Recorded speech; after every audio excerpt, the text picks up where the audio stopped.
Hey everybody, it's Jasmine Banks, and I hope everyone's having a lovely holiday, whichever holiday you are celebrating. My family and we celebrated Hibachi Easter tonight, pretty much because we wanted hibachi and Easter's coming up. So we went to the restaurant, had an awesome time, and of course, when you're in a wheelchair or have any kind of a high level disability, there are some things that happen all the time. Most able bodied people don't understand why this stuff boils down to being discrimination and is a bigger deal than you think it would be.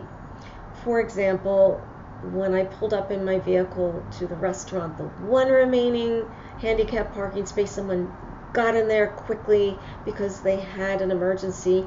They had to go and get their pickup order. And so they left the vehicle running. I tried to signal to the woman before she went in the door to ask her maybe she could park, I don't know, 2 spots over where there was an empty space she could have taken. I could not use that space because aside from I have a power chair, the lift comes out of the side of my van, so I need the extra wide space.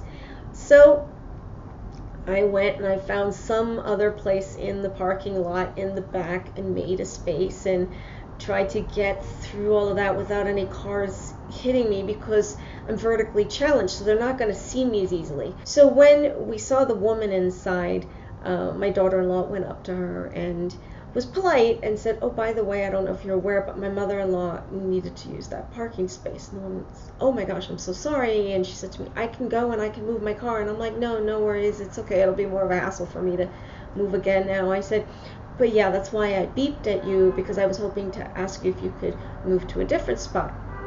And she felt really badly, and I said, "No, don't worry about it. But just, next time be aware that someone may need to use that space." "Okay, yeah, no problem." And see, that's an important thing to me is, yes, it's annoying when these things happen, and sometimes even hurtful, depending on what it is that people do that's offensive to someone. But if I don't explain to them in a diplomatic, educational way, they will not understand and try to avoid doing whatever it was again.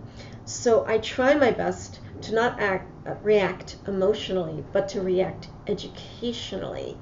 And I even feel good about it, because there's nothing worse than putting someone on the defensive and then they look at you like you're the bad guy when you weren't the bad guy. And so fine, all went well there. But then another typical thing that happens to people with disabilities happened at the table towards the end of the evening. The busboy was coming around and bringing take-home containers. So he said to my son and daughter-in-law, "Is she going to be finished soon, and will she want to take this stuff home?" And of course that didn't go over well with them either. And my daughter-in-law said, "Well, you could ask her." And the guy looked confused by this, and I said, I shouldn't have. And I said, "I do speak." And he goes, "Speak? Oh," and then he realized what he had done. Now, I reacted emotionally there, and that was not good, because as much as he was very sweet about it and apologized, after that there was this tension between us in the room. He wouldn't look at me, and I felt bad about it too. And I'm a human being. I'm not going to react the way I should 100% of the time. And my biggest fear is always reinforcing that negative stereotype about people with disabilities, that they're angry and they're bitter. Well, honestly, there is a reason.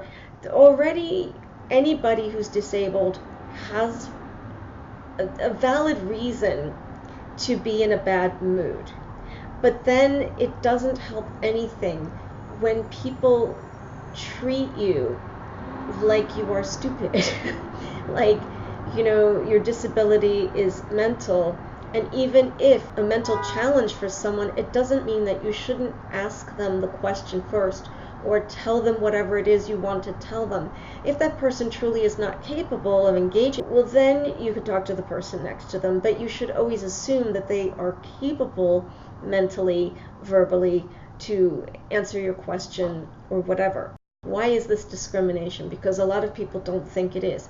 The thing about discrimination is it's an us versus them philosophy, and we are entitled to be treated a certain way and have certain advantages. That's the way people think. And when people discriminate against others, that we is not inclusive of everybody. That means there's a certain group that you feel is entitled to, opportunities and a certain level of treatment, and everybody else that does not fit in your idea of the group is outside of it and is treated maybe like they are inferior. That attitude leads down the path of limiting people. So if someone views me as mentally incompetent because that's the group they just put me in and I'm no longer in their group, well then they're not going to offer me opportunities because they will not think I'm capable of it. And then it can go even further. I've gone into restaurants where I remember there was a pizzeria and the owner told my friends quietly that they needed to get me out of there because customers were not going to want to see me eat and it would be bad for his business. In another establishment, they did not want me to go in there because the wheelchair would be unsightly, and they just felt there was some other place that would probably be better for me to go. I went into a Hallmark store once, and the owner in the Hallmark store told the friend with me to get me out of there because I was probably going to knock stuff over. And again, it was that, and he'll lose money because no one's going to want to buy anything because I'm going to be in there. So when I say that talking in this manner to someone is discrimination, it's the beginning of it because it's your attitude towards someone. You're not looking at them as equal to you. And for people with disabilities, they go through this kind of treatment all the time. I mean, it's every day. People stare at you, they judge you, they talk to you right away about your disability instead of even saying, "Hi, my name is Joe. What's your name? Oh, isn't it a lovely day? Do you like that piece of artwork?" No, it's, "Oh, so what happened there? What's that all about?" This happens 90% of the time when you are out and about as a person with a disability. And so if it was you, you wouldn't like it. So I think the big point here is that all of us at some point have been ignorant about something and have said something innocently that was offensive to someone else. And that makes us all human. That puts us on an equal ground. We need to remember how that felt to not understand something and how the person informed you of the error of your ways. If they did it nicely, how did it affect you? Is that the way you would like someone to explain something to you? If they suddenly were nasty to you, probably didn't feel too good. Depending on who you are as a person and what you did with that information, did you grow as a person and learn not to do something? Great. Not everyone is that way. So of course the best method is to try and, deliver the information with a smile and a friendly attitude, because at the end of the day, we are all people and we should all be in the same group. And we should all help each other out to understand what we each go through and what we can do to help be a better person in how we treat one another.